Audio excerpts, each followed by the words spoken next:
نبی اکرم صلی اللہ علیہ وسلم نے ایک مرتبہ 3 دفعہ قسم کھائی، واللہ لا یؤمنو، واللہ لا یؤمنو، واللہ لا یؤمنو، خدا کی قسم وہ شخص مومن نہیں، خدا کی قسم وہ شخص مومن نہیں، خدا کی قسم وہ شخص مومن نہیں۔ واقعہ یہ ہے کہ ہم تصور نہیں کر سکتے کہ صحابہ کیسے لرز گئے ہوں گے، کانپ اٹھے ہوں گے، کون وہ بدبخت ہے، کون وہ شقی ہے جس کے بارے میں اللہ کے رسول 3 دفعہ قسم کھا کر فرما رہے ہیں کہ وہ صاحب ایمان نہیں۔ قیل من یا رسول اللہ، کسی نے ڈرتے ڈرتے پوچھا ہوگا اے اللہ کے رسول کس کے بارے میں ارشاد فرما رہے ہیں؟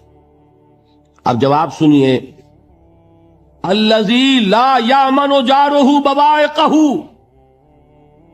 وہ شخص کے جس کی ایذا رسانی کی وجہ سے، جس کی بدخلقی کی وجہ سے اس کا پڑوسی امن میں نہیں ہے۔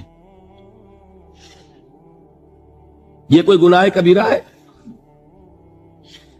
آپ کی فہرست میں تو گناہ ہی نہیں، کبیرہ کیا سوال، صغیرہ بھی نہیں۔ زیادہ زیادہ آپ یہ کہیں گے کہ ذرا بد اخلاقی ہے، کج خلقی ہے، بس اچھا کردار کا معاملہ نہیں ہے، یہ کہیں گے، گناہ کی فہرست میں نہیں آئے گی بات۔ کبیرہ بہت بڑی شے ہے، لیکن اس پر اللہ کے رسول نے 3 دفعہ قسم کھائی، ایمان نہیں ہے، ہرگز نہیں ہے، خدا کی قسم نہیں۔ اب بتائیے ایمان اور عمل علیحدہ ہو جائیں گے کیا؟ یہ ہے مسئلہ جو امام بخاری کے سر پہ ہے۔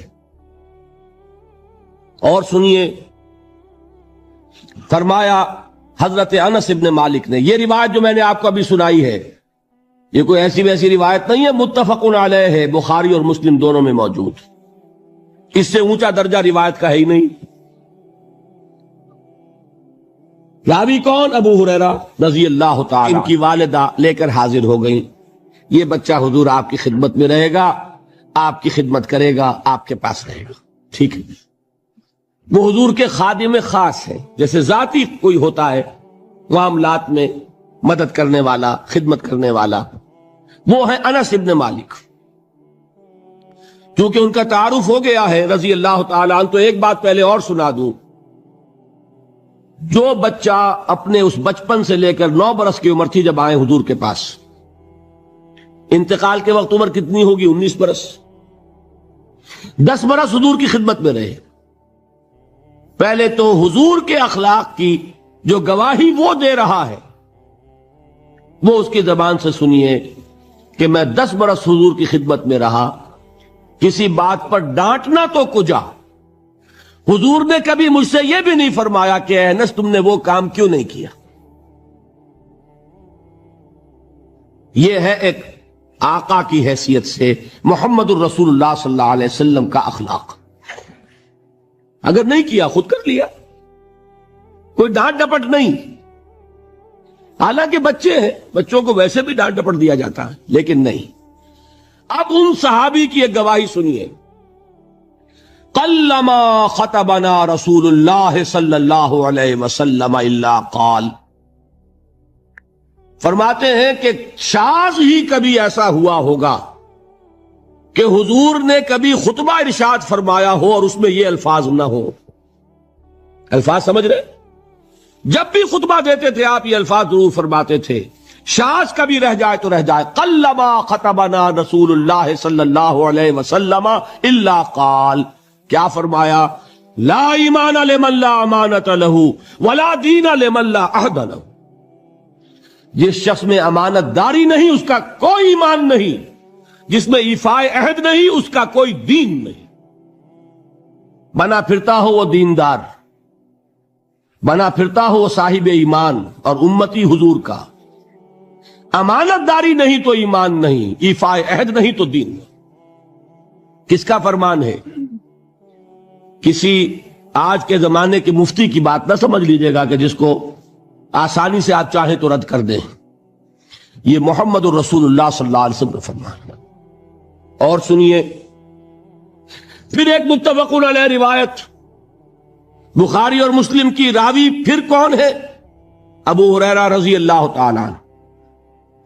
فرماتے حضور نے ارشاد فرمایا لا یزنی الزانی حین یزنی وہو مومن ولا یسرق السارق حین یسرق وہو مومن ولا یشرب الخمر حین یشرب وہو مومن. کوئی زانی حالت ایمان میں زنا نہیں کرتا. کیسے ممکن ہے؟ ایمان ہو اور زنا ہو جائے، پھر وہ ایمان دھیلے کا ہوا. کیا قدر و قیمت اس ایمان کی؟ وہ تو اٹھا کر پھینک دینے کی چیز ہے. ایمان اور اخلاق پہ اثر انداز نہ ہو، ایمان اور کردار کو نہ بدلے، ایمان اور عمل کو نہ بدلے تو کس مرض کی دوا؟ پھینکو اٹھا کر. نہیں ممکن کہ ایمان ہو اور زنا ہو، نہیں ممکن کہ ایمان ہو اور چوری ہو. لا یسرق السارق حین یسرق وہو مومن. کوئی چور حالت ایمان میں چوری نہیں کرتا، کوئی شرابی حالت ایمان میں شراب نہیں پیتا. ولا یشرب الخمر حین یشرب وہو مومن. کوئی شراب پینے والا وہ مومن نہیں ہوتا جب وہ شراب پی رہا ہوتا ہے، اس وقت اس کے دل سے ایمان نکل جاتا ہے. اب دیکھیے یہاں کیا میں نے کل بتایا تھا نا، مغالطے کیا ہو گئے؟ مغالطے یہ ہو گئے کہ اس کو سمجھ لیا قانونی بات. یہ قانونی بات نہیں ہے، وہ قانونی ایمان کی بات نہیں ہو رہی، یہ حقیقی ایمان کی بات ہو رہی. قانونی ایمان کی بات ہو تو یہ کافر ہو گیا. پھر کافر نہیں ہے. قانونی ایمان کا دار و مدار قول پر ہے. یہ وہ حقیقی ایمان ہے، قلبی یقین والا ایمان. اس کے بارے میں فرمایا جا رہا ہے وہ دل سے نکل جاتا ہے تو گناہ ہو سکتا ہے. ایک اور حدیث میں حضور نے اس کو اور واضح کر دیا. جب کوئی شخص